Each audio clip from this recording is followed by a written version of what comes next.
नमस्कार दोस्तों, आप सभी का स्वागत है आपके अपने YouTube चैनल पर। दोस्तों आज की वीडियो में बात करने वाले हैं सालासर टेक्नो स्टॉक के बारे में। सो गाइस, इस स्टॉक को लेकर कमेंट सेक्शन काफ़ी ज़्यादा एक्टिव देखने को मिल रहा है कि इस स्टॉक पे गिरावट के पीछे का रीज़न क्या है, साथ ही साथ आने वाले Q3 रिजल्ट्स के अंदर इस कंपनी का डेटा कैसा रह सकता है और अभी इस स्टॉक में दोस्तों आगे एक्सपर्ट की क्या राय नज़र आ रही है, क्योंकि लास्ट सेशन पर तो अच्छी खासी गिरावट हुई थी, पर आगे का डेटा कैसा रहने वाला है। पर बाय सेल के लिए कोई रिकमेंडेशन सजेशन नहीं रहेगी, जानकारी ओनली एजुकेशन पर्पज़ के लिए रहेगी। अब इस स्टॉक की प्राइस लास्ट सेशन पर 15 रुपये 45 पैसे पे क्लोजिंग नजर आई थी।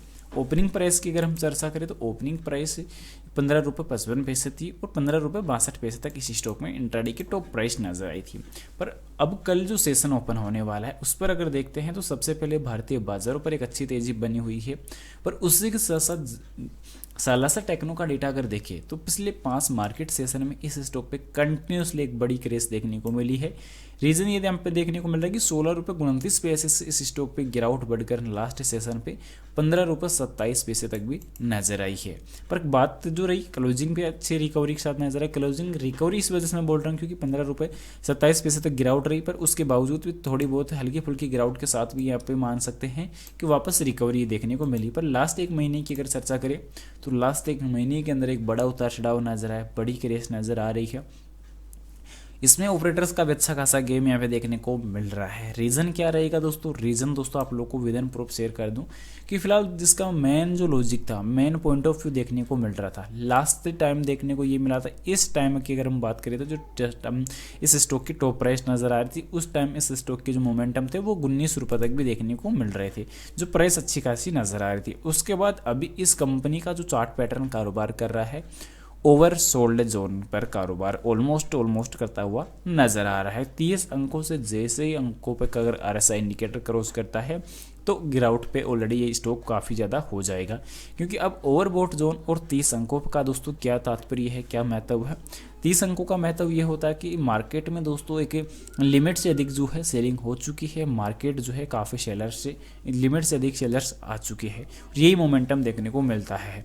अब देखिए यहाँ पे कहीं ना कहीं कंपनी का जो अगला जो मोमेंटम है वो कहीं ना कहीं देखने को मिले ना मिले, पर Q2 रिजल्ट्स के बाद जो नेगेटिव मोमेंट यहाँ पे इंक्रीज हुए थे वो काफ़ी ज़्यादा बड़े नज़र आए थे, क्योंकि मेन पॉइंट ऑफ व्यू यहाँ पे निकल के आता कि प्रमोटर्स की जो गिरवी शेयर थे उनमें भी बढ़ोतरी नजर आई, प्रमोटर्स की हिस्सेदारी में भी गिरावट नजर आई, FI के जो इन्वेस्टर थे उनमें भी एक बड़ी गिरावट नजर आई, साथ ही साथ इंस्टीट्यूशनल इन्वेस्टरों में भी एक बड़ी गिरावट नजर आई थी। और ये पॉइंट ऑफ व्यू कहीं ना कहीं वीक पॉइंट के तौर पर जाने जा सकते हैं। साथ ही साथ कंपनी की SSP पर अगर हम बात करें तो कंपनी की जो SSP देखने को मिल रही है, इसमें मेन जो देखने को मिल रहा है कि प्रमोटर्स के पास दोस्तों जो प्रमोटर्स की जो टॉप लिस्ट है वो यहाँ पे आप लोग को देख सामने यहाँ पे ये रहने वाली कि कंपनी की ये दोस्तों कुछ जो इन्वेस्टर है, सॉरी प्रमोटर्स हैं, वो ये रहने वाले हैं। जो FI के जो इन्वेस्टर है वो आप लोग को ये दो देखने को मिलेंगे।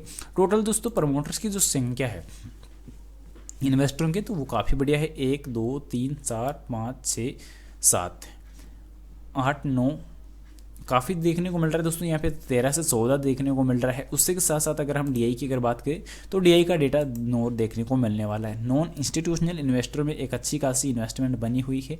यहाँ पे अगर हम म्यूचुअल फंड स्कीम की अगर बात करते हैं तो म्यूचुअल फंड के अंदर भी एक अच्छा खासा इन्वेस्टमेंट है नहीं, यानी कि लगातार जो वीक पॉइंट थे वो काफ़ी ज़्यादा देखने को मिले, साथ ही साथ यहाँ पे उतार चढ़ाव भी देखने को मिले।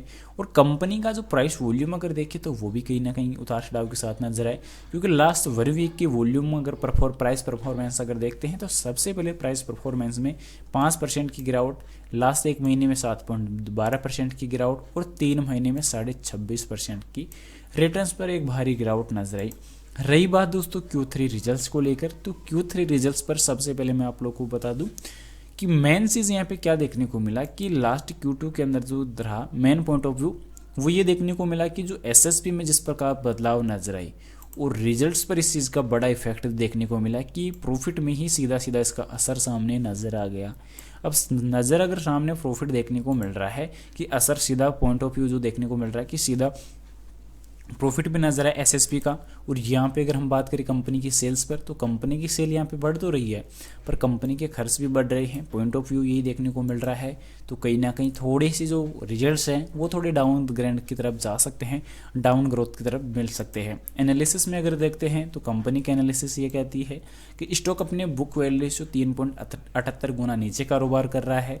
साथ ही साथ प्रमोटर्स की जो होल्डिंग रहेगी लास्ट रिजल्ट के ऊपर 1.02% डाउन हो चुकी है। और लास्ट 3 सालों के अंदर 12% तक कंपनी ने इक्विटी पर जो रिटर्न थे वो काफ़ी कम पे आउट किए हैं।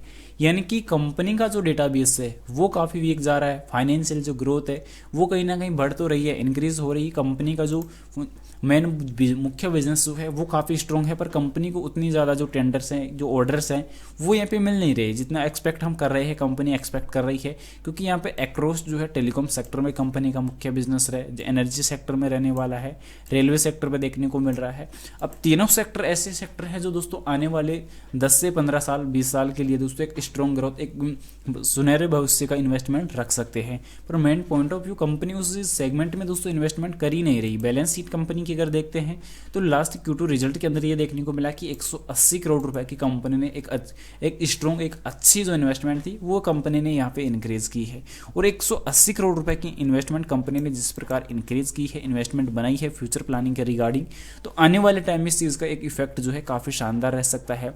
रिजल्ट्स पर इस चीज़ का पॉइंट ऑफ व्यू जो है वो कहीं ना कहीं काफ़ी बढ़िया शानदार देखने को मिल सकते हैं। तो ये चीज़ें हमें कहीं ना कहीं ध्यान रखने की आवश्यकता है, क्योंकि कंपनी का डेटाबेस तो अगर हम देखते हैं, कैश वैल्यू अगर देखते हैं तो कंपनी मुख्य बिजनेस से जो रेवेन्यू इंक्रीज कर पाने में लास्ट ईयर सक्सेस हो पाई है, क्योंकि 2 करोड़ का यहाँ पे जो रेवेन्यू है वो इंक्रीज हो पाया है। साथ ही साथ यहाँ पे दोस्तों कंपनी की कंपैरिजन में भी कंपनी का टॉप 10 कंपनियों में, टॉप 20 कंपनियों में स्थान शामिल नहीं है। पर आने वाले टाइम में कंपनी जिस प्रकार अपने बिजनेस ग्रोथ को रिकवर कर रही है, फाइनेंशियल बैकग्राउंड को मजबूत कर रही है, साथ ही साथ कर्ज को तेजी से कम कर रही है, तो ये पॉइंट ऑफ व्यू कहीं ना कहीं अच्छे पॉइंट ऑफ व्यू के तौर पर जाने जा सकते हैं। पर कंपनी के जो गिरवी रखे हुए शेयरों की जो संख्या थी उसमें बढ़ोतरी आ चुकी है, क्योंकि पहले ये देखने को मिल रहा था कि 1.18% के आसपास ही कंपनी की गिरवी रखे शेयर थे। पर यहाँ पे पॉइंट ऑफ व्यू ये निकल के आ रहा है कि अभी 4.22% कंपनी के प्लेज जो गिरवी शेयर है वो यहाँ पे देखने को मिल रही है। साथ ही साथ कंपनी का जो पी रेशियो देखने को मिल रहा है वो 5.07 का नजर आ रहा है। साथ ही साथ उसमें भी अगर हम चर्चा करें कंपनी के करंट रेशियो का, तो करंट रेशियो 1.46 का नजर आ रहा है। साथ ही साथ पब्लिक होल्डिंग यहाँ पे दोस्तों इंक्रीज हो रही है, प्रमोटर्स की होल्डिंग डाउन हो रही है, ये एक वीक पॉइंट की तरफ जा सकता है। नेट प्रॉफिट एनुअली जो प्रॉफिट रहने वाला है वो ऑलमोस्ट लास्ट ईयर का 53 करोड़ का देखने को मिला। लास्ट एक महीने की एवरेज वॉल्यूम अगर चेक करते हैं तो 63,64,762 शेयर की निकल के आई है। ऑलमोस्ट एवरेज पॉइंट यहाँ पे निकल के आ रहे हैं।